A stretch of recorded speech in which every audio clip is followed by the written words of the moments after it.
যে আমাদের এই সরকারে এমন উপদেষ্টারা শপথ নিয়েছে যারা সরাসরি জুলাই আগস্টের বৈষম্যের সাথে সরাসরি বিরোধিতা করেছে, যারা সরাসরি এই স্পিরিট ধারণ করে না।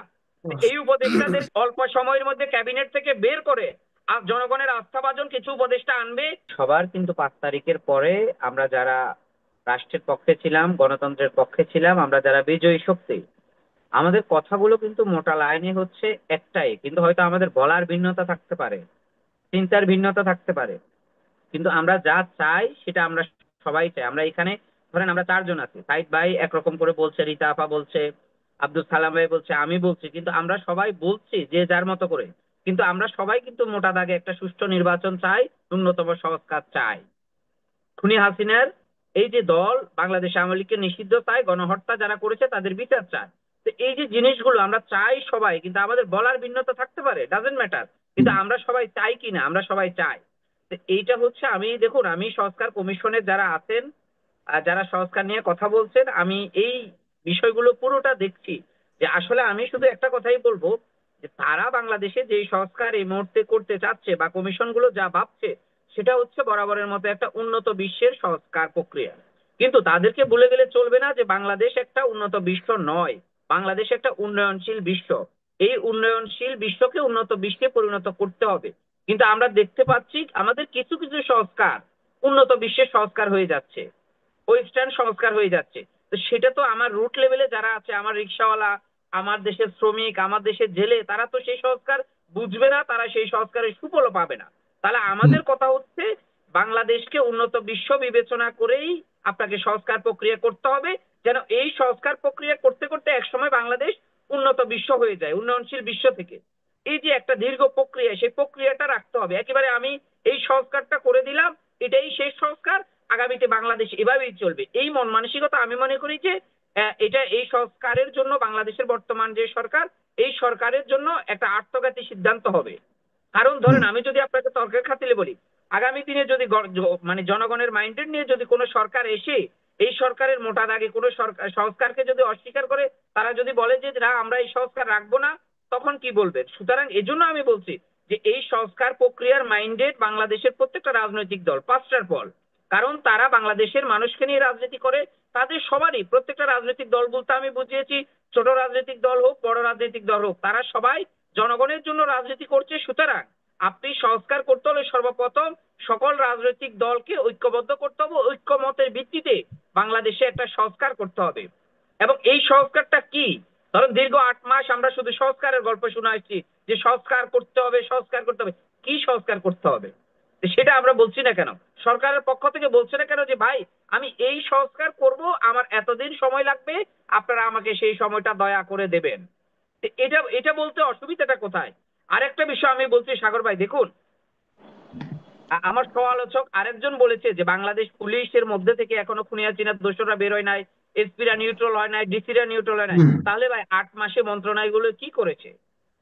আমি যদি বলি যে আমার এই 8 মাস সময় আপনি কোনো সংস্কার করেন নাই, তাহলে আমার 8 মাস সময় আমাকে ফিরিয়ে দিতে হবে। আট কারণ মাসে আমি 8 মাসে আমি সরকার আমি যা বলি সাগর ভাই করেছে প্লিজ, তাদের মধ্যে কোনো আমি ঘাটতি রক্তের কি উপর যে দাঁড়িয়ে শপথ নিয়েছি, আমার এক একটা জাহিদ দিন খান এক কিছু একটা একটা বলতে মাসের চাচ্ছেন? সমান। জাহিদ খান কিছু একটা বলতে আমি চাচ্ছেন? বলি সাগর ভাই, আমি একটু আমি একটু কোনো একটু স্বাভাবিক একটু সরকার, জাহিদ আমি খান কোনো মনে হয় একটা স্বাভাবিক সম্পর্কে কিছু সরকার বলতে নয়। চাচ্ছেন নাকি? জি, আমি এই জায়গায় একটু ইন্টারাপ্ট করতে চাচ্ছি ইসমাইল সম্রাট আপনার সাথে। আসলে এই যে সংস্কার সংস্কার বা বিভিন্ন প্রস্তাবনা শুনতে ভালোই লাগছে।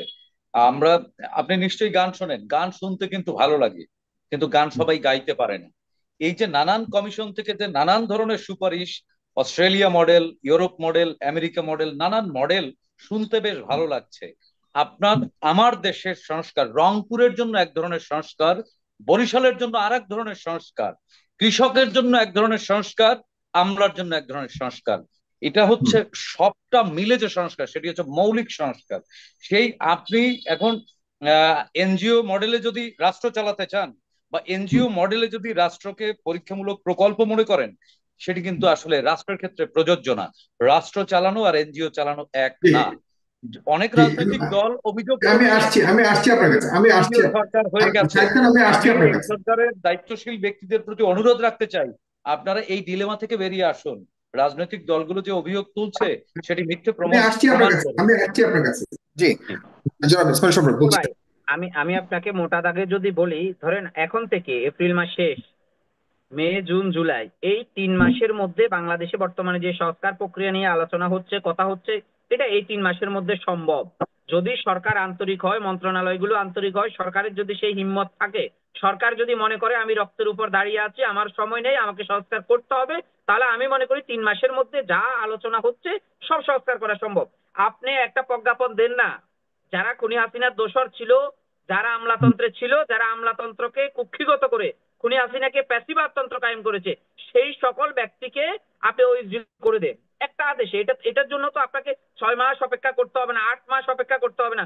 পুলিশের মধ্যে কারা আছে আমরা সেটাকে চিনি, সচিবদের মধ্যে কারা আছে, আমলাদের মধ্যে কারা আছে, ইউনিটের মধ্যে কারা আছে, আপনি তো আমাকে বললেও আমি 100 জনের নাম বলতে পারবো। কিন্তু তাদেরকে কেন সরানো হচ্ছে না?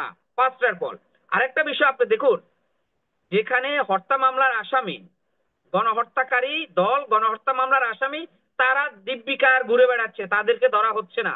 আরেকটা বিষয়, আপনি অপারেশন ডেভিল হান্ট দিয়ে 300 লুঙ্গি, 30,000 আপনি লুঙ্গি আমলিককে ধরবেন। যে বেটা শুধু বঙ্গবন্ধু বলতো আর শেখ মুজিব বলতো, নৌকা মার্কা বলে জিন্দাবাদ করতো, তাকে ধরে এনে আপনি সংখ্যা দেখাচ্ছেন যে আমি 30,000 ধরেছি।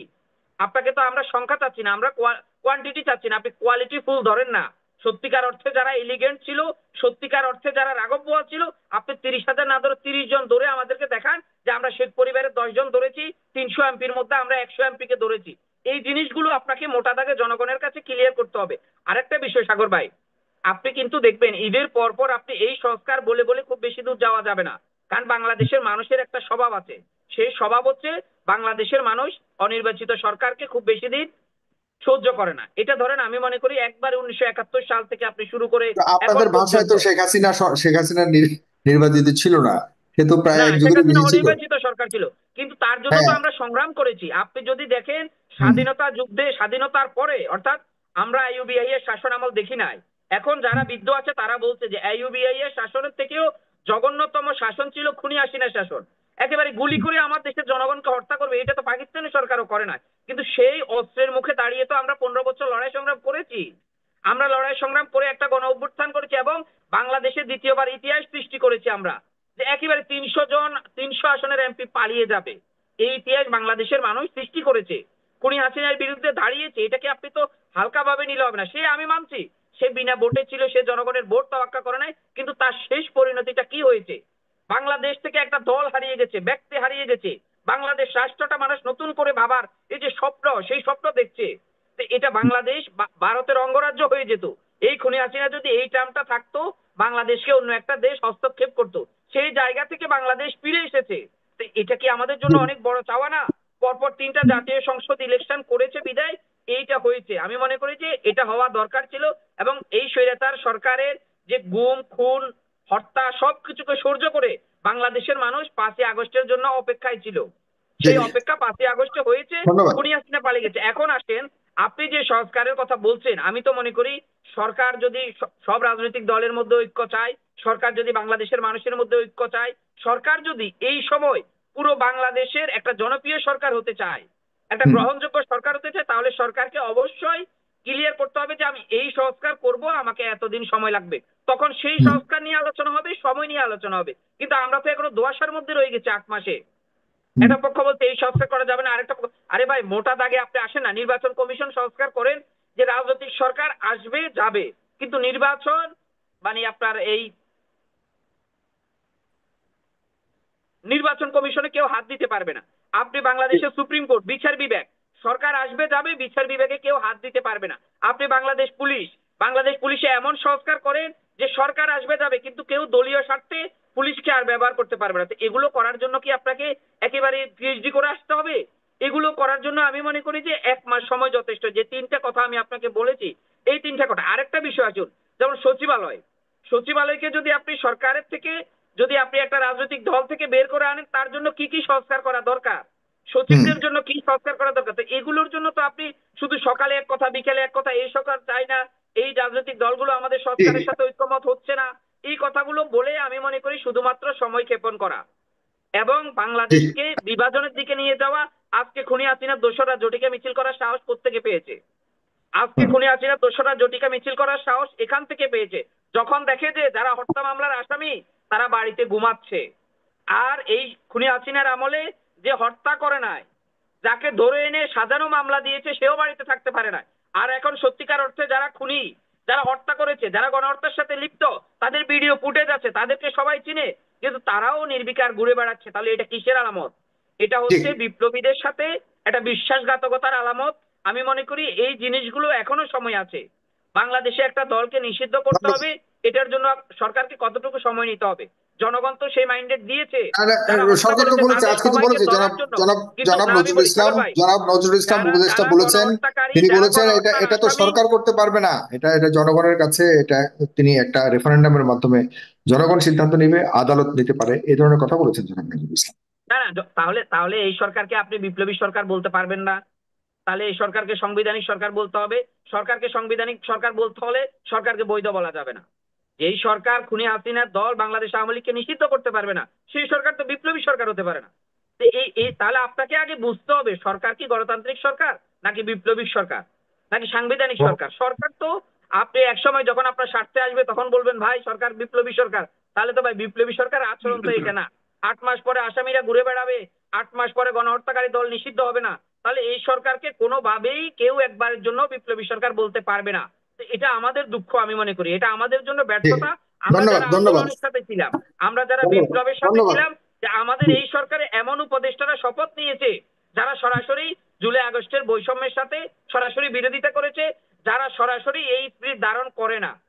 এই উপদেষ্টাদেরকে ডক্টর জি, মোহাম্মদ ইউনূস ধন্যবাদ সরকার আমি মনে ধন্যবাদ। করি অল্প সময়ের মধ্যে ক্যাবিনেট থেকে বের করে আর জনগণের আস্থাভাজন কিছু উপদেষ্টা আনবে, যারা সত্যিকার অর্থে এই সংস্কারগুলোকে চ্যালেঞ্জ হিসেবে নিয়ে একটা অবাধ সুষ্ঠু নিরপেক্ষ নির্বাচন জাতিকে উপহার দিতে পারবে। ধন্যবাদ ধন্যবাদ জনাব যাদের আব্দুল সালাম। সক্ষমতা আছে জনাব তাদেরকে আব্দুল নিয়ে সালাম, আসবে।